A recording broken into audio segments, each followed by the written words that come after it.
عليكم ورحمة الله وبركاته. الحمد لله رب العالمين، والصلاة والسلام على أشرف الأنبياء والمرسلين وعلى آله وصحبه أجمعين. أما بعد، اتقوا الله عباد الله. ഏറ്റവും സ്നേഹാദരണീയരായ സഹോദരി സഹോദരന്മാരെ, അള്ളാഹുവിനെ സൂക്ഷിച്ച് ജീവിക്കണമേ എന്ന് വസിയ്യത്ത് ചെയ്യുകയാണ്, ഉണർത്തുകയാണ്. സർവശക്തനായ റബ്ബ് സുബ്ഹാനഹു വ തആല നമ്മെ ഇവരെയും അവൻ്റെ മുത്തഖീങ്ങളിൽ ഉൾപ്പെടുത്തി അനുഗ്രഹിക്കുമാറാകട്ടെ. എല്ലാ കർമ്മങ്ങളും വളരെ സൂക്ഷ്മതയോടുകൂടി ചെയ്യണം എന്നാണ് നമ്മൾ ആഗ്രഹിക്കുന്നത്. നമസ്കാരത്തിൻ്റെ വിഷയം തന്നെയാണ് സൂചിപ്പിക്കാൻ ഉദ്ദേശിക്കുന്നത്. പ്രവാചകൻ അല്ലാഹു സുബ്ഹാനഹു വ തആല വിശുദ്ധ ഖുർആനിൽ സൂറത്തുൽ മുഅ്മിനൂൻ അല്ലാഹു നമ്മളോട് പറയുന്നത് നല്ല ഇബാദുർ റഹ്മാനിൻ്റെ ലക്ഷണമായി കൊണ്ട് പറഞ്ഞത് വല്ലദീന ഹും അലാ സ്വലവാതിഹിം യുഹാഫിദൂൻ. അവർ നമസ്കാരത്തെ സംബന്ധിച്ച് സൂക്ഷ്മത പാലിക്കുന്നവരാണ്, കൃത്യതയോടുകൂടി നമസ്കരിക്കുന്നവരാണ്. നമസ്കാരത്തിൻ്റെ ഓരോ കർമ്മങ്ങളും വളരെ സൂക്ഷ്മതയോടുകൂടി നിർവഹിക്കുന്നവരാണ് അവർ എന്നാണ്. പലപ്പോഴും നമ്മൾ നമസ്കാരത്തിലേക്ക് നിന്നാൽ ഒരലസ ഭാവമാണ് പലപ്പോഴും നമുക്കുണ്ടാകുന്നത്. ചില കാര്യങ്ങളാണ് നമസ്കാരത്തിൽ ശ്രദ്ധിക്കേണ്ട ചില കാര്യങ്ങളാണ് സൂചിപ്പിക്കുന്നത്. നമസ്കാരത്തിൽ ചില ആളുകൾ എന്ന് പറയുമ്പോൾ സ്വാഭാവികമായും അതെന്നെയാണ് എന്ന് ആരും ധരിച്ചു പോകരുത്. ഞാനടക്കമുള്ള പല ആളുകളും അത്രയും അലസതയോടുകൂടി അല്ലെങ്കിൽ ചില സന്ദർഭങ്ങളിലെങ്കിലും പോരായ്മകളും കുറവുകളുമുണ്ട്. അത് നികത്താനും വളരെ സൂക്ഷ്മതയോടുകൂടി നമസ്കരിക്കുവാനും വേണ്ടിയാണ് സൂചിപ്പിക്കുന്നത്. നമസ്കാരത്തിൽ നിന്ന് കഴിഞ്ഞാൽ കോട്ടുവായി ഇടുന്ന ചില ആളുകൾ, കോട്ടുവായി ഇടുക എന്ന് പറയുന്നത് തന്നെ അലസതയുടെയും മടിയുടെയും ഒക്കെ ലക്ഷണമാണ്. എന്നാണ് കോട്ടുവ പിശാചിൽ നിന്നാണ്. അപ്പോൾ അത് അലസതയുടെ ലക്ഷണമാണ്. നമസ്കാരത്തിൽ അങ്ങനെ അലസഭാവത്തോടു കൂടി നമസ്കാരത്തിലേക്ക് നിൽക്കരുത് എന്നാണ്. അതുകൊണ്ട് കോട്ടുവായി ഇടുന്നത് പരമാവധി നിയന്ത്രിക്കാൻ നമുക്ക് കഴിയണം. തുമ്മലുണ്ടാകുന്ന സമയത്ത് അത് പിടിച്ചു വെക്കാനോ നിയന്ത്രിക്കാനോ കഴിയില്ല. സ്വാഭാവികമായും തുമ്മുന്നത് നമ്മൾ സാധാരണ നിലക്ക് തുമ്മുന്നത് അൽഹംദുലില്ലാഹ് എന്ന് പറയാറുണ്ട്. നമസ്കാരത്തിലും പറയാം എന്നാണ് പറയുന്നത്. പക്ഷെ അത് കേട്ടാൽ ഇറമക്കല്ലാഹ് എന്ന് പറയേണ്ടതില്ല. നമസ്കാരത്തിൽ തുമ്മിക്കഴിഞ്ഞാൽ അൽഹംദുലില്ലാഹ് പറയാം. അത് കേട്ടാൽ ഇറമക്കല്ലാഹ് എന്ന് പറയേണ്ടതില്ല മറ്റൊരാൾ കേട്ടാൽ. എന്നാൽ കൂട്ടുവായി ഇടുന്നത് പരമാവധി പിടിച്ചു വെക്കണം എന്നാണ്. കാരണം അത് പിശാചിൽ നിന്നുള്ളതാണ്. അത് അലസതയുടെയും മടിയുടെയും ലക്ഷണമാണ്. നമസ്കാരത്തിലേക്ക് നിന്നാൽ ചില ആളുകൾ നിരന്തരം കൊണ്ടുപോയിട്ടുകൊണ്ടിരിക്കും. അത് അലസതയുടെ നമസ്കാരത്തിലെ സൂക്ഷ്മതക്കുറവിൻ്റെ ഒരു ലക്ഷണമാണ്. അതുകൊണ്ട് അത് പരമാവധി പിടിച്ചു വെക്കുകയും ഇനി നിയന്ത്രിക്കാൻ കഴിയില്ലെന്ന് വരുന്ന സാഹചര്യത്തിൽ അത് കൈകൊണ്ട് പൊത്തിപ്പിടിച്ച് പരമാവധി മറ്റുള്ളവർക്ക് പ്രയാസമില്ലാത്ത രൂപത്തിൽ കൊണ്ടുപോയി ഇടാം എന്നാണ്. നോക്കൂ, പിന്നെ ഒരു അറബി കവി ഒരാളുടെ കോട്ടുവായി ഇടുന്നതിൻ്റെ രൂപം കണ്ടു പറഞ്ഞതാണ്, എൻ്റെ കോട്ടുവായി ഇടുമ്പോൾ എനിക്ക് ഓർമ്മ വരുന്നത് നരകത്തിൻ്റെ കവാടമാണ് എന്നാണ്. പലപ്പോഴും ആ രൂപത്തിലേക്ക് മറ്റുള്ളവർക്ക് നമസ്കാരത്തിന് തടസ്സം വരുന്ന രൂപത്തിലേക്ക് കോട്ടുവായി ഇടുന്നത് ഒഴിവാക്കുക. സാധാരണ കോട്ടുവായി ഇടുന്നത് പരമാവധി പിടിച്ചു നിർത്തലാണ് നമസ്കാരത്തിൽ ഏറ്റവും ഉത്തമമായത്.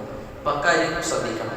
മറ്റൊന്ന്, പിന്നെ തറാവീഹ് നമസ്കരിക്കുന്നതിനും അതുപോലെ തന്നെ നോമ്പിൻ്റെ സമയങ്ങളിൽ നമസ്കരിക്കുന്നതിനും ഭക്ഷണം കഴിച്ചു വന്ന് പിന്നെ തികട്ടി വരുന്ന ഒരു രൂപം കാണും. തൊട്ടപ്പുറത്ത് നിൽക്കുന്ന ആളുകൾക്കാണ് അതിൻ്റെയൊക്കെ ഒരു അസ്വസ്ഥത അനുഭവപ്പെടും. ധാരാളമായി ഭക്ഷണം കഴിച്ച് അത് വയറു നിറച്ച് കഴിക്കുമ്പോഴാണ് അത് വല്ലാത്ത തികട്ടി വരുന്ന ഒരു രൂപം ഉണ്ടാകാറ്. ഭക്ഷണം കുറച്ച് കഴിച്ച് തറാവീഹിന് ശേഷം കഴിച്ചാൽ ആ അസ്വസ്ഥത ഒഴിവാക്കാം. അപ്പോഴും തൊട്ടടുത്ത് നിൽക്കുന്ന ആളുകൾക്ക് അത് വലിയ പ്രയാസമായിരിക്കും. അതും നമ്മൾ ഒഴിവാക്കാൻ പരമാവധി ശ്രദ്ധിക്കണം. നമസ്കാരത്തിന് നമ്മൾ നേരത്തെ ഒരു ക്ലാസ്സിൽ സൂചിപ്പിച്ചിരുന്നു ഇഫ്തിറാഷിൻ്റെ ഇരുത്തവും തവറുക്കിൻ്റെ ഇരുത്തവും. നമ്മളൊരാൾ ബൈക്കിൽ പോകുന്ന സന്ദർഭത്തിൽ സ്റ്റാൻഡ് തട്ടിയിട്ടില്ലെങ്കിൽ നമ്മൾ പറയും സ്റ്റാൻഡ് തട്ടിയിട്ടില്ല, പോകുന്ന വഴിക്ക് അപകടമുണ്ടാകാം എന്നും പറയാറുണ്ട്. അത് അയാൾ തിരുത്തുകയും ചെയ്യും. കാരണം അതിൻ്റെ ജീവന് ഭീഷണിയാണ്. നമസ്കാരത്തിൽ സൂക്ഷ്മത കാണിച്ചില്ലെങ്കിൽ നമ്മൾ നമസ്കരിക്കുന്ന നമസ്കാരം മുഴുവനും പൊളിഞ്ഞു പോകും. ഒന്നുമല്ലാത്ത നമസ്കാരങ്ങളായി ഇതൊക്കെ മാറും. അതുകൊണ്ട് തെറ്റുകളുണ്ടെങ്കിൽ അത് തിരുത്താൻ സ്വയം നമ്മൾ ശ്രമിക്കണം. ഇഫ്തിറാഷിന്റെ ഇരുത്തവും തബറുക്കിന്റെ ഇരുത്തവും ഞാനൊന്ന് കാണിച്ചു തരാം. നമ്മൾ നേരത്തെ പറഞ്ഞിരുന്നു 2 റക്അത്തുള്ള നമസ്കാരങ്ങളിൽ ഇഫ്തിറാഷിന്റെ ഇരുത്തമാണ്. അതുപോലെ തന്നെ 4 റക്അത്തുള്ള നമസ്കാരങ്ങളിൽ ഇടയിലുള്ള ഇരുത്തത്തിലും 1ാമത്തെ തശഹ്ഹുദിലും ഇഫ്തിറാഷിന്റെ ഇരുത്തമാണ്. അത് ഞാൻ കാണിച്ചത് വലത് കാലിൽ നാട്ടി വെക്കുക എന്നതാണ്. വലത് കാൽ നാട്ടി വെച്ച് ഇടത്തെ കാലിന്റെ മുകളിൽ ഇരിക്കുക. ഇതാണ് ഇഫ്തിറാഷിന്റെ ഇരുത്തം. നമ്മളെ ഇടയിലുള്ള ഇരുത്തങ്ങളിലും സുജൂദിലേക്ക് പോയി ഇടയിൽ 2 സുജൂദുകൾക്കിടയിലുള്ള ഇരുത്തത്തിലും ഈ ഇഫ്തിറാഷിന്റെ ഇരുത്തമാണ് ഇരിക്കേണ്ടത്. നമ്മൾ സാധാരണ ചില ആളുകളൊക്കെ ഈ രൂപത്തിലിരിക്കുന്നത് കാണും. അത് ശരിയല്ല. ഇങ്ങനെ കാല് നാട്ടി വെക്കാൻ പ്രയാസമുള്ളവർക്ക് ഇങ്ങനെ വെക്കാം. അതല്ലാത്ത സന്ദർഭങ്ങളിലൊക്കെ ഈ നിലക്ക് തന്നെ കഴിയുന്നവർ ഇഫ്തിറാഷിന്റെ രൂപത്തിൽ തന്നെയാണ് ഇരിക്കേണ്ടത്. നമ്മൾ നേരത്തെ പറഞ്ഞിരുന്നു തറാവീഹ് നമസ്കാരത്തിലും ഈ ഇഫ്തിറാഷിന്റെ ഇരുത്തം തന്നെയാണ് ഇരിക്കേണ്ടത്. മറ്റത് തബറുക്കാണ്. തബറുക്കിന്റെ ഇരുത്തം നമുക്കറിയുന്നത് പോലെ 4ാമത്തെ റക്അത്തിലും അവസാനത്തെ റക്അത്തിൽ മഗ്‌രിബിന്റെ 3 റക്അത്തുള്ള നമസ്കാരങ്ങളിൽ മഗ്‌രിബ് നമസ്കാരത്തിൽ തബറുക്കിന്റെ ഇരുത്തവും അതുപോലെ തന്നെ 4 റക്അത്തുള്ള നമസ്കാരങ്ങളിലും ആ തബറുക്കിന്റെ ഇരുത്തവുമാണ് ഇരിക്കേണ്ടത്. നമ്മൾ ശ്രദ്ധിക്കുന്ന മറ്റൊരു കാര്യം, 1ാമത്തെ റക്അത്ത് പൂർണ്ണമാക്കി അടുത്ത റക്അത്തിലേക്ക് എഴുന്നേൽക്കുന്ന സന്ദർഭങ്ങളിലും ഇടയിൽ ആ ഇരുത്തം ഒന്ന് ഇരുന്ന് എന്നിട്ടാണ് കൊണ്ടുണീക്കേണ്ടത്. അപ്പൊ സാധാരണ നമ്മൾ സുജൂദിലേക്ക് പോയി ഒരു റക്അത്ത് 1ാമത്തെ റക്അത്ത് സുജൂദിലേക്ക് പോയി ഈ ഇരുത്തം ഒന്ന് അനങ്ങി അവിടെ തുമഅനീനത്തുണ്ടാകണം. ആ തുമഅനീനത്ത് കഴിഞ്ഞിട്ടാണ് പിന്നെ അടുത്ത റക്അത്തിലേക്ക് നീക്കേണ്ടത്. അത് സുന്നത്താണ്. 1ാമത്തേതിലും 3ാമത്തെ റക്അത്തിലും ആ ഇരുത്തം വേണം. പലരും നേരെ സുജൂദിൽ നിന്ന് നേരെ കൈകുത്തിച്ച് നേരെ എണീക്കലാണ്. അതല്ല വേണ്ടത്. അവിടെ ആ ഇരുത്തം സുന്നത്താണ്. ഇടയിലുള്ള ഒരു അനക്കം മടങ്ങി ഇരിക്കുക. അവിടെ ഒന്ന് അനക്കം മടങ്ങി അനങ്ങാതെ അവിടെ തുമാനീയത്തോടു കൂടി അവിടെ ഇരിക്കണം. എന്നിട്ടാണ് എഴുന്നേൽക്കേണ്ടത്. അപ്പൊ ആ കാര്യവും നമ്മൾ ശ്രദ്ധിക്കണം. മറ്റൊന്ന്, നമ്മൾ സുജൂദിലേക്ക് പോകുന്ന സന്ദർഭത്തിൽ നമ്മുടെ കാല് സാധാരണ നമ്മളിങ്ങനെ ഇവിടെ എത്തിയിട്ടാണ് സുജൂദിലേക്ക് പോവുക. പോയി കഴിഞ്ഞ് നമ്മുടെ സുജൂദ് നെറ്റി കുത്തുന്ന സന്ദർഭത്തിൽ നമ്മൾ കാലുകൾ ഇങ്ങനെ ചേർത്ത് വെക്കണം. നെറ്റി സുജൂദിൽ കുത്തുന്ന സന്ദർഭത്തിൽ കാല് വിടർത്തിയിട്ടല്ല വെക്കേണ്ടത്. കാല് ചേർത്തി പിടിച്ച് നാട്ടി വെച്ച് ഇരിക്കണം സുജൂദിൽ. നമ്മൾ സാധാരണ ഇങ്ങനെ പരത്തിയിട്ടാണ് പലരും ഇരിക്കുക. ഈ പലരും എന്ന് പറയുന്നത് എന്നെ കുറിച്ചാണെന്ന് ആരും ധരിക്കരുത്. നമ്മളൊക്കെ ശ്രദ്ധിക്കേണ്ട വിഷയമാണ്. സുജൂദിൽ ഇരിക്കുമ്പോൾ 2 കാലും ചേർത്ത് വെച്ചാണ്, അത് നാട്ടി വെച്ചാണ് സുജൂദിലേക്ക് പോകേണ്ടത്. അപ്പൊ അവിടെ നമ്മൾ ആ കാര്യം ശ്രദ്ധിക്കേണ്ടതുണ്ട്. പലരും കൈ ഇങ്ങനെ പരത്തി കൈമുട്ടുവരെ നിലത്ത് പരത്തി വെക്കുന്ന രൂപം കാണാം. പ്രവാചകൻ അത് പ്രത്യേകം വിലക്കിയതാണ്. നായ കിടക്കുന്നത് പോലെ നിങ്ങൾ നമസ്കാരത്തിൽ കിടക്കരുത്. അപ്പൊ സുജൂദിലേക്ക് പോയാൽ കൈകൾ ഇങ്ങനെ വെച്ച് കിബിലക്ക് നേരെ വെച്ച് മറ്റ് 2 കൈമുട്ടും പാർശ്വഭാഗങ്ങളിൽ നിന്ന് അകറ്റി ഉയർത്തിപ്പിടിച്ചിട്ടാണ് സുജൂദ് ചെയ്യേണ്ടത്. അപ്പൊ അതും നമ്മൾ ശ്രദ്ധിക്കേണ്ടതുണ്ട്. നെറ്റിയും മൂക്കും നിലത്ത് തട്ടിയ രൂപത്തിലാണ് പ്രവാചകൻ സല്ലല്ലാഹു അലൈഹി വസല്ലമ സുജൂദ് ചെയ്യേണ്ട രൂപം പഠിപ്പിച്ചത്. 7 എല്ലുകളുടെ മേലാണ് സുജൂദ് അള്ളാഹുവിന്റെ പ്രവാചകൻ നമുക്ക് പഠിപ്പിച്ചത്. ഒന്ന് കാലിന്റെ വിരലുകളാണ്, കാലിന്റെ മുട്ടുകളാണ്, അതുപോലെ തന്നെ നെറ്റിയും മൂക്കുമാണ്, പിന്നെ കൈയാണ്. അപ്പൊ അത് നമ്മൾ ശ്രദ്ധിക്കണം. മനസ്സിലായോ? ആ 2 എല്ല്, ഇവിടെ 2 എല്ല്, ഈ 2 എല്ല്, പിന്നെ ഈ നെറ്റിയും മൂക്കും ചൂണ്ടിക്കൊണ്ടാണ് പ്രവാചകൻ 7ാമത്തെ എല്ല് പഠിപ്പിച്ചത്. അപ്പൊ ആ 7 എല്ലുകൾക്ക് മുകളിലാണ് സുജൂദ് പ്രവാചകൻ സല്ലല്ലാഹു അലൈഹി വസല്ലമ നമുക്ക് പഠിപ്പിച്ചു തന്നിട്ടുള്ളത്. മറ്റൊന്ന്, നമസ്കാരത്തിലേക്ക് നിൽക്കുമ്പോൾ കൈ ഉയർത്തലാണ്. ഹദീസുകളിൽ കാണാൻ പ്രവാചകൻ സല്ലല്ലാഹു അലൈഹി വസല്ലമ പിന്നെ കൈ ഉയർത്തിയിരുന്നത് ഹദ്വ മൻകിബൈഹി എന്നാണ്. ചുമലുകൾക്ക് നേരെയാണ് അള്ളാഹുവിന്റെ പ്രവാചകൻ സല്ലല്ലാഹു അലൈഹി വസല്ലമ നമസ്കരിക്കുമ്പോൾ കൈ ഉയർത്താറ്. അല്ലെങ്കിൽ ചെവിക്കുന്നിക്കു നേരെ എന്നാണ്. ഒന്നുകിൽ ചെവിക്കുന്നിക്കു നേരെ, അല്ലെങ്കിൽ ഷോൾഡറിനു നേരെ, കിബിലക്ക് നേരെയാക്കിക്കൊണ്ടാണ് കൈകൾ ഉയർത്തിപ്പിടിച്ച് തക്ബീർ ചൊല്ലി കൈകൾ കെട്ടാറ്. കൈകൾ കെട്ടുന്നതും നമ്മൾ ശ്രദ്ധിക്കണം. ഇടത്തെ കൈയിന്റെ മുകളിൽ വലത്തെ കൈ വെച്ച് അത് നെഞ്ചിന്റെ മുകളിൽ വെക്കുക എന്നതാണ് പ്രവാചകൻ സല്ലല്ലാഹു അലൈഹി വസല്ലമയുടെ ഹദീസുകളിൽ വന്ന രീതി. അത് ഇടത്തെ കൈയിന്റെ മുകളിൽ വെക്കുന്ന രീതി 2 രൂപമാണ്. ഒന്ന് വെറുതെ ഇങ്ങനെ വെച്ചാൽ മതി. രണ്ടാമത്തത് ഇവിടെ മണിബന്ധം പിടിക്കുക എന്നതാണ്. ആ 2 രൂപവും ഹദീസിൽ പ്രവാചകൻ സല്ലല്ലാഹു അലൈഹി വസല്ലമയുടെ നമസ്കാരത്തിൽ നിന്ന് സ്വഹാബികൾ പഠിപ്പിക്കുന്നുണ്ട്. ഒന്നുകിൽ മണിബന്ധം പിടിക്കുക. ഈ കയ്യിൻ്റെ കിണുപ്പ് ഭാഗം പിടിച്ചുകൊണ്ട് അത് നെഞ്ചിൻ്റെ മുകളിൽ വെക്കുക എന്ന്. അല്ലെങ്കിൽ ഇടത്തെ കൈയിൻ്റെ മുകളിൽ വലത്തെ കൈ വെക്കുക, എന്നിട്ട് ആ രണ്ട് കൈകളും നെഞ്ചിൻ്റെ മുകളിൽ വെക്കുക. ഇതാണ് പ്രവാചകൻ സല്ലല്ലാഹു അലൈഹി വസല്ലമയുടെ കൈ കെട്ടുന്നതിൻ്റെ രൂപം. ഇനി റുക്കൂഇലേക്ക് പോകുമ്പോൾ നമ്മൾ ശ്രദ്ധിക്കേണ്ടത്, നമ്മൾ റുക്കൂഇൽ കുനിഞ്ഞു നിൽക്കുമ്പോൾ, പ്രവാചകൻ സല്ലല്ലാഹു അലൈഹി വസല്ലം കുനിഞ്ഞു നിൽക്കുമ്പോൾ പ്രവാചകന്റെ മുതുകിൽ വെള്ളം ഒഴിച്ചാൽ അവിടെ വെള്ളം തങ്ങി നിൽക്കുമായിരുന്നു എന്ന്. മുതുകും പിരടിയും സമമാക്കിക്കൊണ്ടാണ് സുജൂദിൽ നിൽക്കേണ്ടത്. കൈകൊണ്ട് കാൽമുട്ട് മുറുക്കി പിടിച്ച് പാർശ്വഭാഗങ്ങളിൽ നിന്ന് കൈകൾ രണ്ടും അകറ്റി പിടിച്ചാണ് പ്രവാചകൻ സല്ലല്ലാഹു അലൈഹി വസല്ലം റുക്കൂ ചെയ്തിരുന്നത്. ആ സമയത്ത് മുതുകും പിരടിയും സമമാക്കിയ രൂപത്തിലാണ്. അത് പരത്തി വെച്ചിരുന്നു എന്നാണ് പ്രവാചകൻ സല്ലല്ലാഹു അലൈഹി വസല്ലം. മുതുക് പരത്തി വെച്ചിരുന്നു. അപ്പൊ ആ മുതുകിൽ വെള്ളം ഒഴിച്ചാൽ പുറത്തു പോവാത്ത രൂപത്തിലാണ് പ്രവാചകൻ റുക്കൂ ചെയ്തിരുന്നത്. അപ്പൊ ആ രൂപത്തിൽ പലരും അതിങ്ങനെ വേണോ വേണ്ടേ എന്ന രൂപത്തിൽ റുക്കൂ ചെയ്യുന്നവരുണ്ട്. അത് റുക്കൂ പൂർണ്ണമായി അവന്റെ നിസ്കാരത്തിൽ തന്നെ ഫർളായ ഒരു ഭാഗമാണ് റുക്കൂവും സുജൂദും.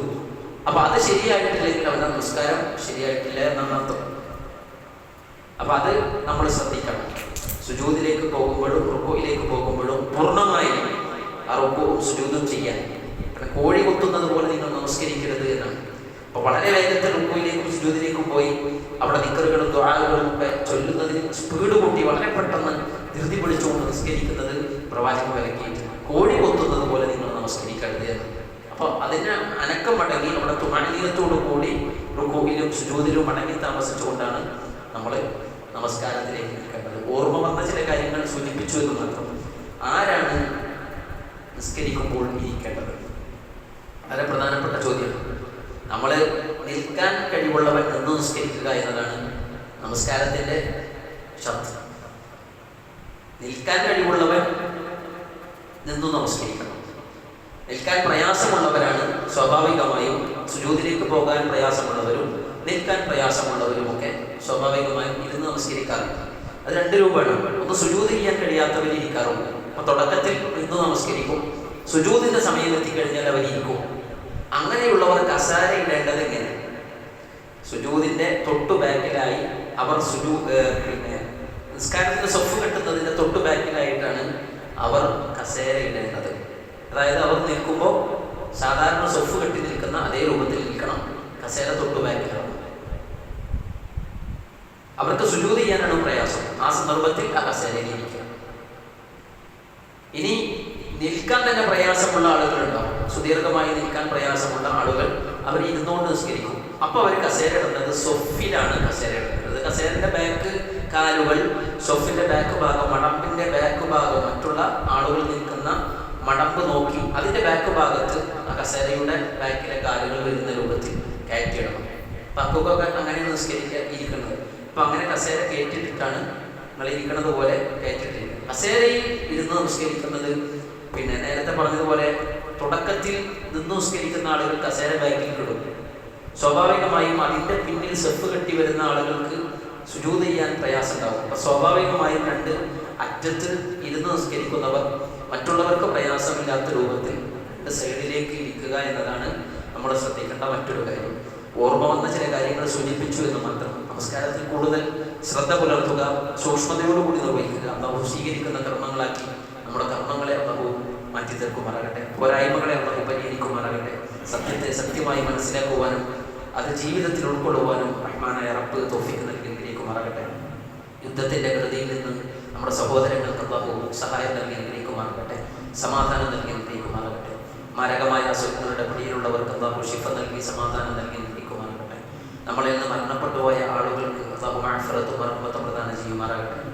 മാരകമായ അസുഖങ്ങളിൽ നിന്ന് ശിഫ നൽകാൻ വേണ്ടി ദുആ ചെയ്യാൻ വേണ്ടി ആവശ്യപ്പെട്ടിട്ടുണ്ട്. അല്ലാഹു സുബ്ഹാനഹു വ തആല അവർക്ക് ശിഫയും സമാധാനവും നൽകി അനുഗ്രഹിക്കുമാറാകട്ടെ. കൺകുളിർമയുള്ള മക്കളെ അല്ലാഹു നമുക്ക് പ്രദാനം ചെയ്യുമാറാകട്ടെ. സന്താന സൗഭാഗ്യമില്ലാത്ത ആളുകൾക്ക് അല്ലാഹു കൺകുളിർമയുള്ള മക്കളെ നൽകി അനുഗ്രഹിക്കുമാറാകട്ടെ. ربنا تقبل منا انك انت السميع العليم وتب علينا انك انت التواب الرحيم. ربنا آتنا في الدنيا حسنة وفي الآخرة حسنة وقنا عذاب النار. آمين برحمتك يا أرحم الراحمين. الحمد لله رب العالمين. നമ്മുടെ സഹോദരൻ പെരിയൂർ വന്നിട്ടുണ്ട്. കഴിവിൻ്റെ പരമാവധി അതിലേക്ക് സഹകരിക്കണമെന്നും കൂടി ഓർമ്മപ്പെടുത്തുകയാണ്. ഇതൊരു ജാരിയായ സ്വതക്കയാണ്. കുട്ടികൾ ദീൻ പഠിക്കുന്ന സ്ഥാപനമായിരിക്കും. ഇൻഷാ അല്ലാഹ് സ്വീകരിക്കും. അസ്സലാമു അലൈക്കും വറഹ്മത്തുള്ളാഹി വബറകാതുഹു.